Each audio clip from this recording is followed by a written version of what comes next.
বাংলায় আপনাদের স্বাগত জানাই। আপনাদের সঙ্গে রয়েছি আমি চয়নিকা। খাস কলকাতায় পাসপোর্ট চক্র, কোটি কোটি টাকার খেলা। দেখুন হটস্পট শর্মিষ্ঠার সঙ্গে।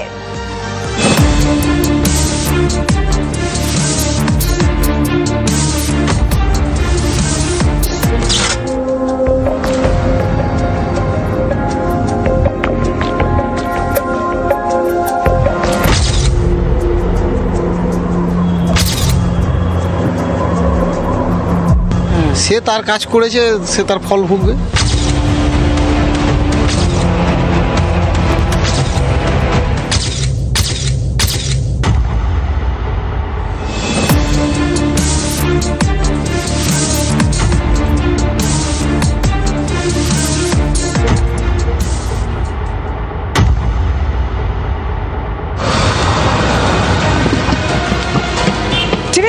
স্বাগত। হটস্পট নিয়ে আমি শর্মিষ্ঠা হাজির। শর্মিষ্ঠা আজকে বেহালায় রয়েছে, যদিও হটস্পট এই মুহূর্তে গোটা বাংলা। কেন বলছি? মালদা, মুর্শিদাবাদ, বিভিন্ন জায়গায় এই জাল পাসপোর্ট কাণ্ডে একের পর একজনকে গ্রেপ্তার করা হচ্ছে। তবে কোথাও বলা হচ্ছে দক্ষিণ 24 পরগনা যদি বাংলাদেশি অনুপ্রবেশকারীদের একটা আসার জায়গায় হয়, তাহলে উত্তর 24 পরগনা তাদেরকে কোথাও যেন একটা পার্মানেন্ট বাসিন্দা করার ব্যবস্থা নিয়ে নিয়েছে। কেন এই কথাটা বলছি?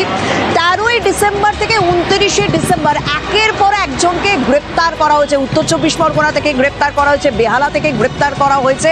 বেহালা থেকে ইতিমধ্যেই দুজনকে গ্রেপ্তার করা হয়েছে এবং ডায়মন্ড হারবারের বাসিন্দা আরও একজন রয়েছেন। বুঝতে পারছে যে গোটা রাজ্যে এরকম অসাধু চক্র যে চলেছে সেটা অন্তত স্পষ্ট। 13 থেকে 29 7 জনকে জাল পাসপোর্ট কাণ্ডে গ্রেপ্তার করেছে। তাই আমি আজকে শুরু করছি বেহালা থেকে। আমি সবার প্রথমে মনোজ গুপ্তা, যাকে সাম্প্রতিক অতীতেই গ্রেপ্তার করা হয়েছে, এবং সেই মনোজ গুপ্তাকে মাথায় রেখে আমি আরো বেশ কয়েকজনের বাড়িতে যাব, বেশ কয়েকজনের সম্পর্কে জানার চেষ্টা করবো। চলুন প্রথমে বেরিয়ে পড়া যাক, মনোজ গুপ্তাকে দিয়ে শুরু করা যাক।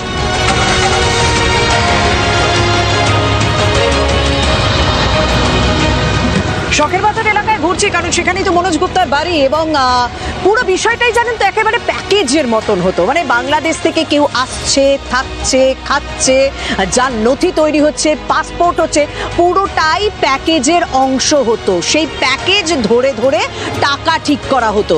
আর জাল নথি তৈরি করার কাজটা মূলত দীপঙ্কর দাসের ছিল, যে দীপঙ্কর দাস মনোজ গুপ্তার সংস্থায় কাজ করত। আর তারকনাথের নাম উঠে এসেছে, যে তারকনাথ সেই ভুয়ো নথিগুলো সাইটে আপলোড করার কাজ করত। এবং আমি যদি একটুখানি টাইমলাইনটা আপনাদেরকে বলি, প্রথমে রিপন বিশ্বাস, মানে সমরেশ বিশ্বাসের ছেলে, তাকে গ্রেপ্তার করা হলো।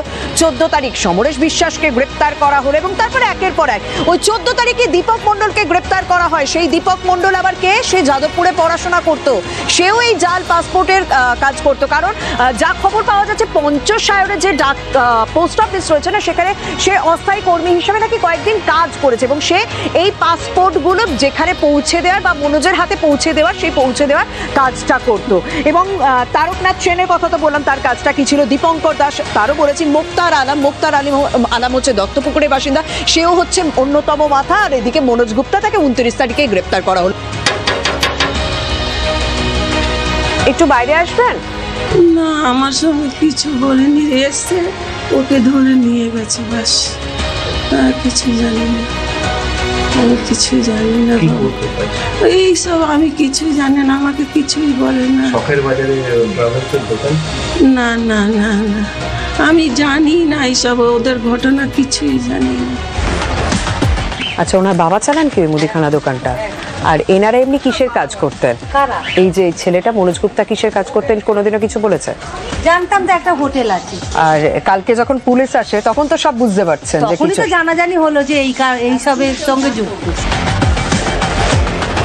রেস্তোরাঁর আড়ালে সে যে একটা ট্রাভেল এজেন্সি বা ট্রাভেল সংস্থা চালাতো, সেটা কি কারোর ঘোরাঘুরে জানা ছিল না? এই যে ঘরের সামনে আমি রয়েছি, 1A, মানে নিচে রেস্তোরাঁ চলছে, উপরে 1A রুম, সেখানেই নাকি সে তার ট্রাভেল এজেন্সি চালাতো। এবং এইখানেও তল্লাশি চালানো হয় তদন্তকারী আধিকারিকদের পক্ষ থেকে। এই রেস্টুরেন্টটা কতদিন ধরে ছিল?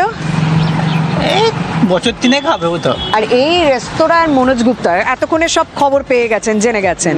তাকে দেখেছেন কোনোদিনও যাতায়াতের সময়? রোজই আসা যাওয়া ছিল? রোজই নয়, মাঝে সাঝে আসতো, যেত। আচ্ছা, কোনোদিনও কথাবার্তা কিছু হয়েছে? না।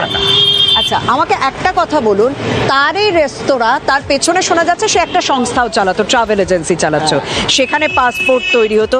তো এই আবাসনে বাইরের লোকজনের আসা যাওয়াটা খুব বেশি দেখেছেন কোনোদিন? না। দোকান যেহেতু করেন, মানে বেশি লোকজন যাতায়াত করে না, অল্প লোক যাতায়াত করে।